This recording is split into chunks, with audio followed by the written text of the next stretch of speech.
The West Indies were very disciplined yesterday, not so today. No, dead ball. What is that? Now, what is that?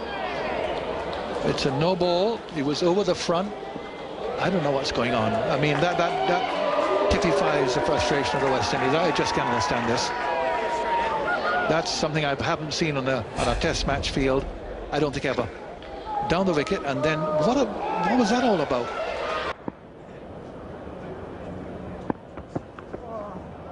Oh, here we go, a double bouncer, and it hasn't bounced on the field again. It's out for 6. He's given it the full treatment, something you don't see very often. How well did he hit that? Well, I thought it was in the rules. If it bounces twice, it's a no ball. It hasn't been called a no ball by Ahsoka de Silva. It's just 6. I think that should have been a no ball as well.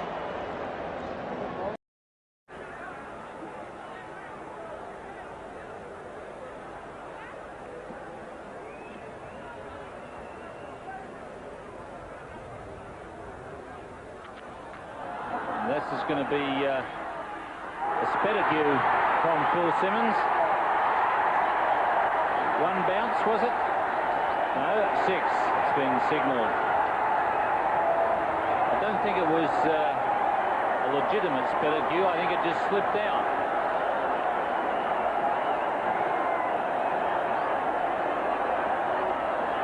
Well, if there ever was a gift, this was it. Thank you, says Alan Border. That's 6 more to me.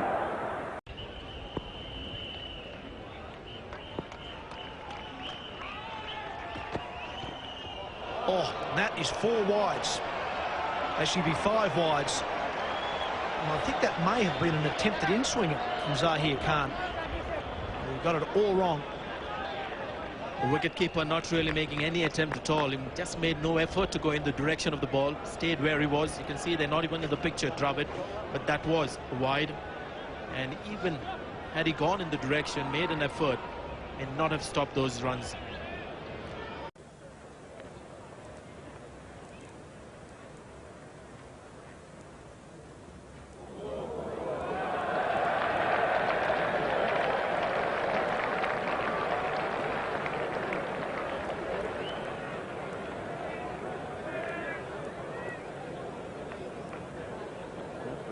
What I was saying yesterday about trying to get your first one on the cut portion, and he just made it.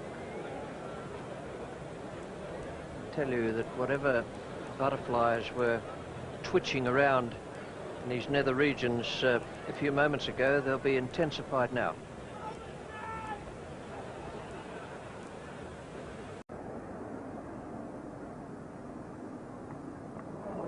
That's just about the widest and wildest ball of the series.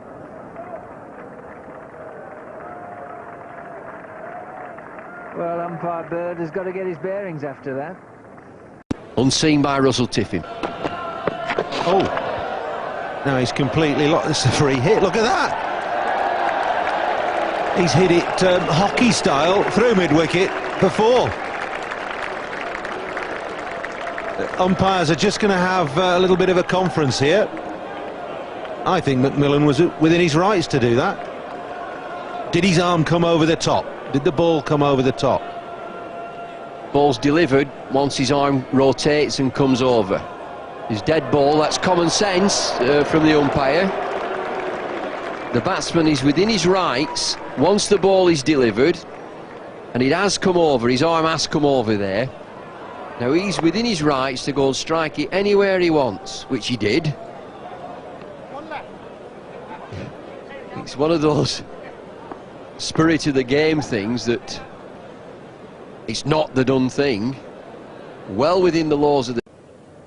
He spikes through one of the advertising hoardings. Oh! Yeah, that's apologies all round. There was a no ball at the end where Carl Liebenberger's officiating, and it was called also by Steve Randall, and that's a very nasty moment. That's when you really do need a helmet on, if you get a full bunger, and it's struck him on the grill, I think. We dented that back an inch or two, and it would have given him a hell of a shock. This is a frightening delivery. Mark Ramper appeared not to pick one up last over that was full. You can't get much fuller than that. It's hit him full in the face mask. He hasn't even had time to turn his head. He can't work out what happened. It would really shake a batsman up. Shake him up a lot more if he hadn't had the face mask on. He didn't lay a glove on it or anything. It's just crashed straight into the face mask. Apologies from the bowler. Call for a new helmet or a new face mask, a few deep breaths. Really unsettling for a batsman when that happens. I reckon he simply didn't see it. He didn't even move his head to get it out of the road. It would have jarred him around as well.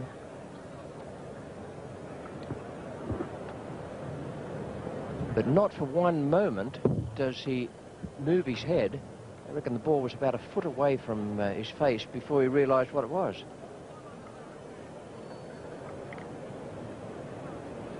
.09, but one gets the feeling this morning if England could catch a 2, pick up an early wicket, the pressure will be really on. Only 3 slips, look at them. I think they could afford another 1 or 2 of those. They've got 3 slips, a gully, backward point. There's a big gap in cover. Harmison, does he want Langer driving? Get the ball on the right length, get it bouncing through. You might need a 4th slip there. Buck North officiating at the Stanley Street end. Perfect day in Brisbane.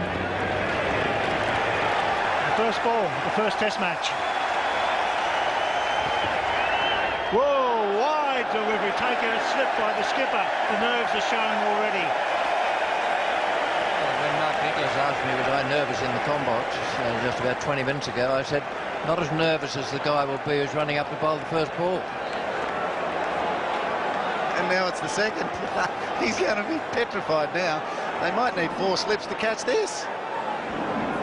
That can happen. I remember Graham McKenzie saying to me once when he bowled a delivery like that, we're nervous as well as a batsman. We hit the ball properly. There's another one. This time it's wide, it's short and it's fast. So the nerves there already for Stephen Harmison and Langer. He liked to field the ball onto the bat early on. A perfect day for batting. It looks to be the perfect cricket pitch.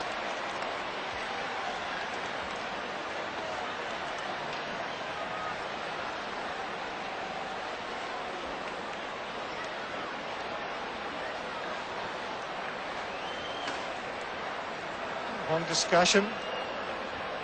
Well, it looks to me as if they're going to bowl underarm off the last ball. Rod Marsh is saying no, mate, but I'm sure he's going to bowl an underarm delivery on the last ball and bowl it along the ground and be sure that it has not been hit for 6. The umpires have been told, the batsmen have been told, and this is possibly a little bit disappointing. Let's make sure it is an underarm, but I've got the feeling it's a big ex-Victorian skipper.